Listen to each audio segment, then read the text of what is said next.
जिसका दुष्टों के गांव में निवास है। ऐसे गांव में घर है जिस गांव में दुष्ट ही दुष्ट रहते हैं, पापी लोग रहते हैं, खामखा सताते रहते हैं, अपने घर में गाली गलौज करते रहते हैं, समझाओ तो तुमको भी गाली देते हैं, मांस मछली अंडा खाते, शराब पीकर सड़क पर गाली बकते हैं। ऐसे गांव में जिसका निवास है, ऐसे दुष्टों के पड़ोस में जिसका घर बना है, वो बिना आग के निरंतर जलता रहता है। उन दुष्टों को कोई दुष्टता जो है उसको शांति लेने नहीं देती है। इसलिए याद रखना, कभी घर बनाना, घर खरीदना तो आसपास का वातावरण भी देख लेना कि बाजू में कैसे लोग रहते हैं, अन्यथा तुमको शांति नहीं मिलेगी। 50 लाख रुपया घर में लग जाएगा लेकिन शांति नहीं पाओगे। दुष्टों से अलग वे सौभाग्यशाली हैं जिनको भक्तों का गांव मिल गया, जिनको बीरे तरह पलारी जैसा गांव मिल गया, जिनको पटेवा जैसा गांव मिल गया, जहां पर साधु संतों का सत्संग, कहीं राम कथा, कहीं सत्संग कथा, कहीं सुखद सत्संग कथा, कहीं महात्मा आ रहे हैं, कुछ न कुछ होता रहता है।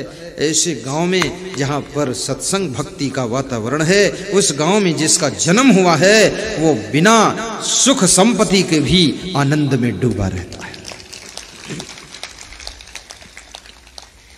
कुग्राम वासा कुलहीन सेवा, और जिसको मजबूरी में दुष्टों की सेवा भी करनी पड़ रही है।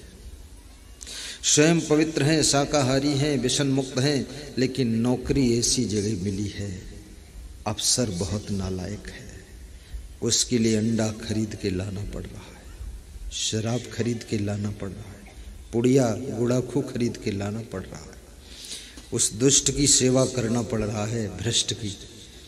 ऐसे लोग भी मन ही मन दुखी रहते हैं, पीड़ित रहते हैं, सोचते रहते हैं कि इस दुष्ट से छुटकारा कब मिलेगा। उनके अंदर भी आग लगी रहती है। जिनको अच्छा अफसर मिल गया, अच्छा मालिक मिल गया, उसकी सेवा करने को मिली तो उनको लगता है कोई महान संत की सेवा हम कर रहे हैं।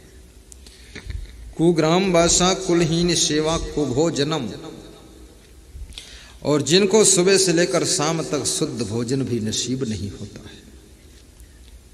भारत देश में कुछ ऐसी जातियां होती थीं जो बारात होने पर जो पत्तल फेंके जाते थे उनमें जूठन फेंकी जाती थी, तो कुत्ते खाने के लिए दौड़ते थे, उनके साथ में वे गरीब जातियां भी दौड़ती थी। उन पत्तलों के भीतर जो जूठन होती थी उसको झाड़ कर वे कुत्तों के मुंह से छीन लेते थे और अपने घर पर ले जाते थे, वहाँ बैठ कर खाते थे। ऐसी जिनकी स्थिति है, चाणक्य कहते हैं वे बिना आग के दिन रात जलते रहते हैं। और जिनको शुद्ध भोजन नसीब होता है, पवित्र भोजन रसोई में बनता है, चौका में बैठकर प्रेम से खाते हैं, वे लोग सौभाग्यशाली होते हैं। ऐसे क्रोधमुखी च भार्या, और चौथी चीज, जिनको क्रोधी स्वभाव की पत्नी मिली है, छोटी छोटी बात में तुनक जाती है, भनक जाती है, नाराज हो जाती है, रसोई नहीं बनाती है, गुस्सा में हो गई तो लेटी रहती है, 15 दिन उठती ही नहीं है, मुंह फुला लिया तो बोलती नहीं है 10-10 दिन तक, बिल्कुल गुजराती ताला लगा दिया मुंह में, बात बंद है। ऐसी गुस्सा करने वाली पत्नी मिली है। दुष्टा भार्या शठम मित्रम भृत्युश्चोत्तरदायकः ससर्पे चाग्रहे वासो मित्र मृत्युरेव न संशय।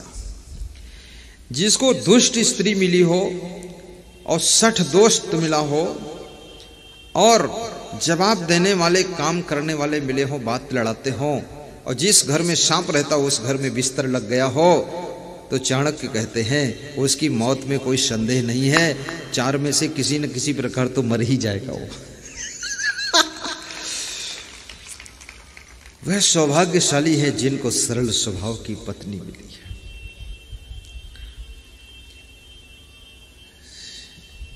गुजरात में एक सज्जन कह रहे थे कि मेरी जो पत्नी है यही हमको निभा सकी है, क्योंकि मैं बड़ा क्रोधी आदमी हूँ।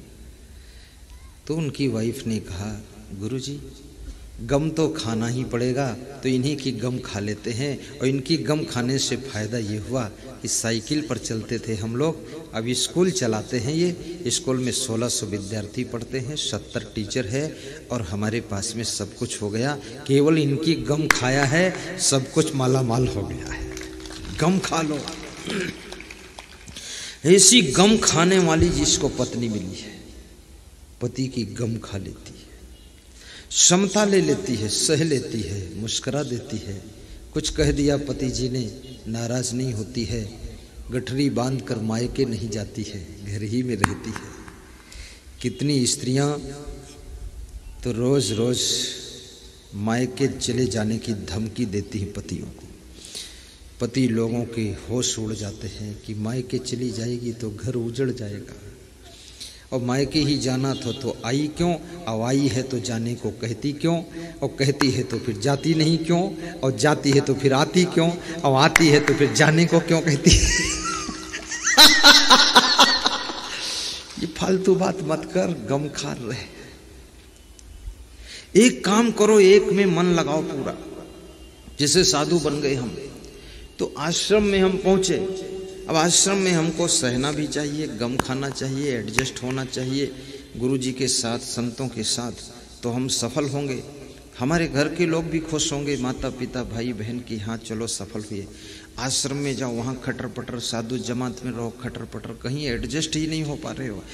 ससुराल गई, वहाँ खटर पटर, ये क्या लफड़ा है। थोड़ा गम खा लो, छोटे बन जाओ, अपना सुधार करो, छोटी छोटी गलतियां भी मत करो, और अपने पर नियंत्रण रखो। ऐसा कोई स्थान नहीं, ऐसा कोई घर नहीं, ऐसा कोई आश्रम नहीं, ऐसी कोई पार्टी नहीं जिसमें तुम्हारे लिए बहुत बड़ी जगह खाली ना हो। सिर्फ तुम्हारा दिल फ्रेश होना चाहिए, सब जगह तुम्हारा इंतजार हो रहा। अच्छे लोगों की कद्र सब जगह होती है, सब जगह उनका इंतजार। मैं बिहार गया था तो एक महंत जी मुझको मिले, तो बोले हाथ जोड़ कर कि आप यहीं रह जाओ। तो हमने कहा क्यों? बोले यहाँ का महंत बना तुम। हमने कहा जो आपके चेले 20-20 साल से सेवा कर रहे हो, हम बीच में आके महंत बन ले तो ये हम ही को मार डालेंगे। मैं नहीं बनूंगा। मैं गुजरात गया तो वहाँ एक महंत जी मिले, बोले कि आपको यहाँ का महंत बना दूँ। हमने कहा नहीं, हम महंत वहंत कहीं नहीं बनेंगे, हम तो केवल महान बनेंगे बस। ऐसे ठीक है, बहुत अच्छा है, काहे के लिए महंत बने। किसी की गद्दी पर बैठ करके हम महान नहीं हो सकते। किसी आश्रम की गद्दी को पा करके भी मेरा कोई सम्मान नहीं कर सकता है। गद्दी को तो वही लोग मानते जो रद्दी खुद होते हैं, और गद्दी पर रद्दी बैठा तो उसको कौन माने। और गद्दी, बिना गद्दी के अगर महान व्यक्ति है तो याद रखना, फूल कहीं भी रख दो, गुलाब का फूल गुलाब का फूल है, गेंदे का फूल गेंदे का फूल है, गद्दी फद्दी का कोई काम ही नहीं।